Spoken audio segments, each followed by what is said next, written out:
অতুল বৰা কেশৱ মহন্তৰ মনোনয়ন পত্ৰ দাখিল মনোনয়ন দাখিলত সংগ দিলে মুখ্যমন্ত্ৰীয়ে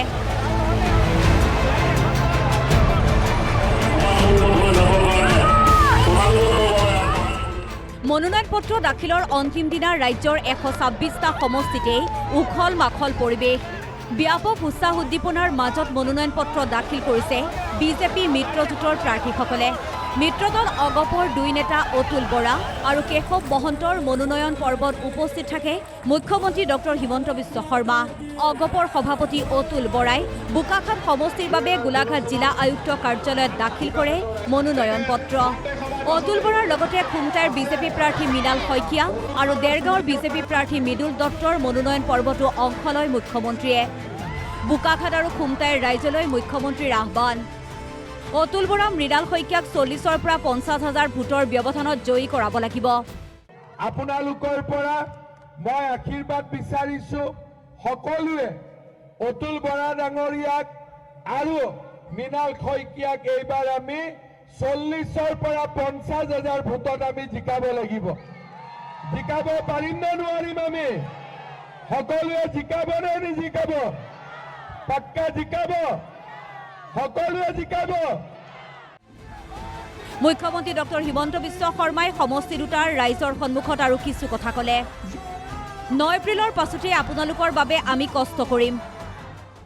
9 তাৰিখলৈকে আপোনালোকে কষ্ট কৰিব আৰু 9 তাৰিখৰ পিছত 5 বছৰ আপোনালোকৰ কাৰণে আমি কষ্ট কৰিম এইকেইদিন আপোনালোকে কষ্ট কৰিব প্ৰচেছনত যাব ফূৰ্তি কৰিব ঘৰে ঘৰে যাব হাতীক ভোট দিব ক'ব পদুক ভোট দিব ক'ব এইকেইটা দিন আপোনালোকে কষ্ট কৰিব তাৰ পিছত 5 বছৰ আজি বোলে ল'ৰাক চাকৰি কালি বোলে উদ্যমিতা পৰহি বোলে অৰুণোদয় পৰহি বোলে বিনামূলীয়াকৈ ল'ৰা ছোৱালীৰ শিক্ষা আপোনালোকৰ সকলো কামৰ দায়িত্ব আমি গ্ৰহণ কৰিম তেতিয়া আপোনালোকে কষ্ট কৰিব নালাগে মনোনয়ন দাখিলৰ প্ৰাক মুহূৰ্তত ৰাইজক উদ্দেশ্যি অতুল বৰাই দিলে তেওঁ কামৰ খতিয়ান বোকাখাতৰ উন্নয়নৰ বাবে কাম কৰিছো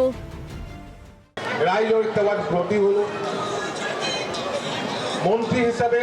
সমগ্ৰ অসমতে জনসাধাৰণৰ কাৰণে কাম কৰাৰ এটা সুযোগ লাভ কৰিলো মই মাননীয় মুখ্যমন্ত্ৰী ডক্টৰ হিমন্ত বিশ্ব শৰ্মা ডাঙৰীয়াক বহুত বহুত ধন্যবাদ আৰু কৃতজ্ঞতা জনাইছো যোৱা দিনকেইটাত যি লক্ষ্য স্থিৰ কৰি লৈছিলো নিৰ্বাচনত থিয় হোৱাৰ আগতে এখন বিকশিত বোকাখাত আৰু সেই দিশেৰে দ্ৰুতগতিত ধাৱমান হৈছে যথেষ্টখিনি ৰাস্তা পদূলি নিৰ্মাণৰ কাম হৈছে দলং নিৰ্মাণৰ কাম হৈছে হস্পিটেল হৈছে মডেল কলেজ হৈছে মডেল স্কুল হৈছে আৰু আটাইতকৈ ডাঙৰ কথা এতিয়া নুমলীগড়ৰ পৰা গহপুৰলৈকে ব্ৰহ্মপুত্ৰৰ তলেদি এখন দলং হ'ব মুখ্যমন্ত্ৰী ডক্টৰ শৰ্মাই কলিয়াবৰত কেশৱ মহন্তৰ মনোনয়নত উপস্থিত থাকি মিত্ৰ দলৰ নেতাজনক বিপুল ভোটৰ ব্যৱধানত বিজয়ী কৰাবলৈ আহ্বান জনায় কলিয়াবৰত বিজেপিৰ একাংশ নেতাকৰ্মী অসন্তুষ্ট হৈছে সমষ্টিটো পুনৰ অগপক এৰি দিয়াৰ বাবে এই ক্ষেত্ৰতো মুখ্যমন্ত্ৰীয়ে কৰিলে তাৎপৰ্যপূৰ্ণ মন্তব্য কলিয়াবৰত বিজেপি কৰ্মীৰ অসন্তুষ্টি নাইকিয়া হ'ব আৰু মই নিশ্চিত যে আমাৰ এজিপি বিজেপি সকলোৱে লগ লাগি কেশৱ মহন্ত ডাঙৰীয়াক এইবাৰ বিপুল ভোটত বিজয়ী কৰিব